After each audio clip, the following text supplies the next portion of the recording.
gentlemen, coming to you from the Spit Studios in Vancouver, British Columbia, Canada. This is the Spit Sports Show. So much to get to today.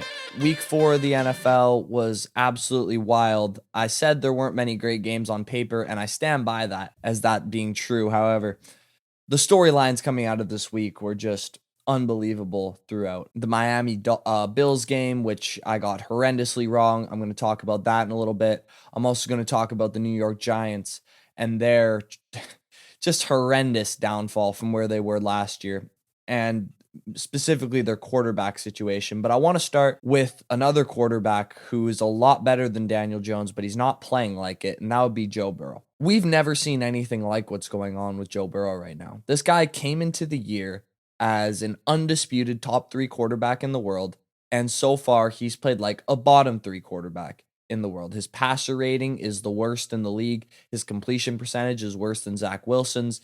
He has thrown as many touchdown passes as Derrick Henry has. Nothing is going well for this Cincinnati offense right now, and specifically him. Jamar Chase has finally started to get going a little bit in the past couple weeks, but there was no real reason for it besides that calf injury. As I was looking through, really, there's no big changes to this Cincinnati offense. Their OC is the same. They've got the same personnel. So why is Burrow playing like complete trash right now? Well, I think I've finally figured it out. So Joe Burrow was one of the best quarterbacks against pressure and blitzes ever. In his first 2-3 years of starting, he had maybe the worst offensive line in football, and he still carried his team to an AFC Championship game and a Super Bowl with that horrendous offensive line. You know why?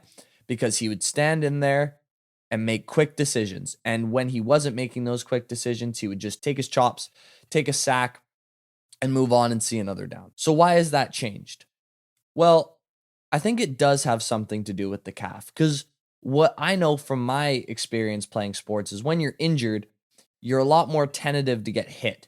You don't want to take an unnecessary shot because you know that your body is vulnerable, even if it's an injury that doesn't directly relate to the contact you're taking. If I had a foot injury, I still wouldn't want to get sacked. You know what I mean? Because you could land on it wrong, you could twist it. With a calf strains are so weird because they literally can happen at any time. They're kind of like an Achilles. There's no real reason for them. It's not like an ankle where you twist it or an arm where it gets dislocated. It's kind of just you take a wrong step and your calf gets pulled. So I think what's going on right now is Burrow is dealing with that calf strain, and he is very, very tentative to get hit. He doesn't want to take a sack. And what that's leading to is his lack of protection is leading to checkdowns all of the time because he's not willing to stay in there that extra second and make a deep shot down the field. How many 3rd and 10s have we seen from Joe Burrow where he just takes a dump off to the flats or completes a 3-yard out route, not going for the sticks whatsoever? Usually, the Joe Burrow I know would take a shot up the sideline or try to push the ball down the field, but he's been the worst at that this season. You don't go from being the worst at something to the best at something, or the best to the worst, without something happening. And it does have something to do with his calf, but it's not the injury directly. I think it's the fear in his head that he's going to make the injury worse. So he's not standing in the pocket for that extra second he needs. He's not taking his licks. He doesn't want to take sacks. He doesn't want to get hit, which I totally understand. He was sacked 3 times yesterday. His O-line right now is bottom 10 in the NFL, and their best aspect is run blocking. He doesn't trust his O-line. He doesn't trust his calf. There's a lot of things going on right now that he just doesn't have full faith in. And the fact that he won't take those licks like he used to because of the injury, you got to sit him down. You've got to wait until he's 100%. I think the Bengals could be 1-3 right now with their backup quarterback in. I think their backup is Trevor Siemian right now? I think he might be on the Jets. But whoever their backup is, you don't think they could be 1-3 with him? I think their backup right now could play better than Burrow's playing. He is not playing good football. And I get why, but the same reason why is why they should sit him. I didn't understand coming into the season why they didn't just let him sit until week 4. This guy is your franchise. Like, let's not forget what the Bengals were before he got there. They were a destitute franchise, mediocre at best, cheap. They were a joke. And then he got there and they turned him into perennial contenders. So if he goes down, your franchise isn't going to be the same again for a very long time. So I don't know why they didn't just sit him for the start of the year when you knew that this guy was hurt. He was having trouble moving around in the pocket. And now he's having trouble pushing the ball down the field because he doesn't want to take time in the pocket to let the play develop. The Bengals have issues. And if they want them to get better, there's one solution. They need to sit Joe Burrow. It might cost you your season. You might be 1-6 when he gets back, but at least it won't cost you your franchise. So I said I wanted to talk about the Giants for a little bit. They got absolutely rolled by the Seahawks yesterday, but I specifically wanted to talk about Daniel Jones. It wasn't his fault yesterday, or not all his fault. It definitely wasn't the majority his fault. He got sacked 10 times. Anytime you get sacked 10 times as an NFL quarterback, you're probably going to lose and lose some confidence along the way. The theme of the Giants is, for this season, it's hard to admit when you're wrong. You know what I mean? Like in life, when you have an argument with your spouse, it's not easy to suck up your pride and just say, hey, you know what, baby? I'm sorry. I was wrong. You were right. Let's move on. It's not easy because we have that thing inside us, that pride, that ego. It's hard to get past. And it happens a lot in my industry, I guess you could call it, with picks. You know, you make a terrible Super Bowl pick at the beginning of the year, and as the weeks progress, you realize, hold on, this isn't what I think anymore. This team has no chance of going to the Super Bowl. But you're never going to admit that because that would make you look like, a lame prognosticator.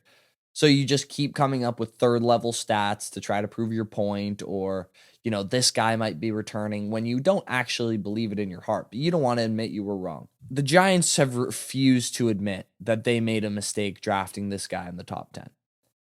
Everyone knew when he was coming out of Duke. Everyone looked at him as just a guy. No one said this guy's going to change your franchise. Everyone was shocked when he went as high as he did. I think he went number 6. And since then, the Giants have been on a campaign to prove that that pick was a success, that they saw something no one else saw. So what'd they do? They went out and hired an offensive guru, quarterback whisperer head coach to go along with him to try to make him look as good as possible. They set up a whole offense around his skill set, his rushing ability, which is still very good, and his ability to make medium range throws when he has time. But everything that they've tried to do has failed. Their offensive line right now is terrible. He is making atrocious decisions with the ball. Everything coming out of his arm seems flat to me. The ball doesn't have a really good spin on it. His deep shots have been underthrown. Nothing's going well for Daniel Jones right now. And it seems like he's the type of quarterback who needs to have confidence to really go and play his best. And I think Dable did a really good job of that last year, just constantly encouraging him. But this year, they have the worst point differential in the NFL. And the Dolphins have beaten the Broncos by 50 this season. Through 4 weeks, they have the worst point differential. And besides maybe a quarter and a half against a bad Arizona team, the Giants have looked like maybe the worst team in the NFL. The thing is about the Giants is they refuse to put away their pride. They signed this guy to a new deal, a contract that would be fit for a above average quarterback, and he just simply is not that. They can't get out of that contract for another 2 years because they wanted to prove to their fans and the NFL world that they were smarter than everyone else for taking this guy in the top 10 when no one else was going to do that. And their pride and their ego and their need to show everyone that they are the best, that they know better, has turned them into a joke. They are not a good team. They're in just slide mode for the next 2 years at least, because that's when they can get off his contract. The only thing they have going on right now is they got the head coach right. I think Dable's a Super Bowl level coach. Other than that, their GM has made some questionable moves. One of the most important things as a GM is to set up your quarterback to succeed. His offensive line is terrible. He has started 57 games. Daniel Jones has. He has 9 games with 300 yards in his career. He's 10 wins below 500. The Giants refuse to admit that they made the wrong decision, and they're paying for it now. You got to put your pride and your ego aside and just say sometimes, you know what? Hey, I was wrong. I didn't know what was happening. I made a bad pick. I said the wrong thing. I'm sorry. I was wrong. Giants refuse to do that. And speaking of, I'm sorry, I was wrong, Bills Dolphins. Goodness gracious me. So I said the Dolphins would win easily. I think my logic was sound. I think my stats to back it up were good. You know, they were playing in September. It was going to be nice weather. Dolphins offense is predicated on getting the ball out quick, which would nullify the Bills pass rush, blah, blah, blah. I severely underrated the Bills pass rush. These guys can hound your quarterback with 4, and that's the most important thing against any offense. The greatest show on turf, anytime you play against Tom Brady, Peyton Manning, you had to get pressure with 4, so you wouldn't sacrifice another guy in the back end with coverage, or they just tear you apart. And that's what the Bills were able to do yesterday. I thought they were going to be able to get around that by getting the ball out quick, but anytime they try to take a shot over 2.5 seconds in the pocket, it seemed like the Bills were there. Now, is this because Miami's offensive line is a little bit worse than people think it is? Maybe. But Von Miller's coming back for this team. When he comes back, will he be the old Von Miller? Absolutely not. But he'll be a plus, not a negative. And the Bills secondary, losing Trey White is just devastating. But they're well coached. They've got a good defense. And like I said, that pass rush is legit. But fun fact, since 2020, the Bills are 13-3 in weeks 1 to 4. They come out swinging in the regular season because they have such a knockout punch. Josh Allen, when he's rolling, when he's playing his A game, is probably the best quarterback in the NFL. The problem is he doesn't have that A game very consistently. But in weeks 1 to 4, where the weather's perfect, where there's new energy, where the Bills have hope, this is their Super Bowl year, they come out firing. And they've done that really, really well since Allen became a superstar. But I still don't think the Bills are the best team in that division. I still think the Dolphins are better than they are. Now, why do I say that, considering the Bills just wiped the floor with the Dolphins? Well, to put it quite simply, when I go through their rosters, I like the Dolphins more. I know the Bills won yesterday, but I think a lot of that had to do with the fact that the Dolphins' blocking schemes were terrible. They were double teaming the wrong guy seemingly every play. For some reason, the running back just refused to chip on a couple plays. That's one thing about having just pure speed running backs. They got Mostert and that other kid who ran for 2 touchdowns, starts with an E. I'm so sorry, I can't remember his name. But anyways, you don't have that blocking in the back. You can't chip a guy to give Tua an extra couple seconds to get that ball out deep to Tyreek Hill. That's a little shortcoming for them.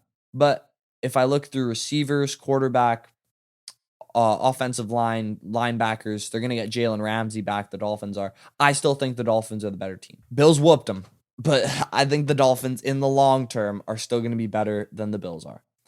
13-3 in weeks 1 to 4 since 2020 for the Bills. That's all I'm going to say. Anyways, thank you all again so much for watching.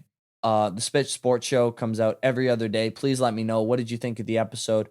What matchups are you guys looking forward to seeing in week 5? Obviously, I'm excited for the Lions game where we're going to whoop the Carolina Panthers. Thank you all so much.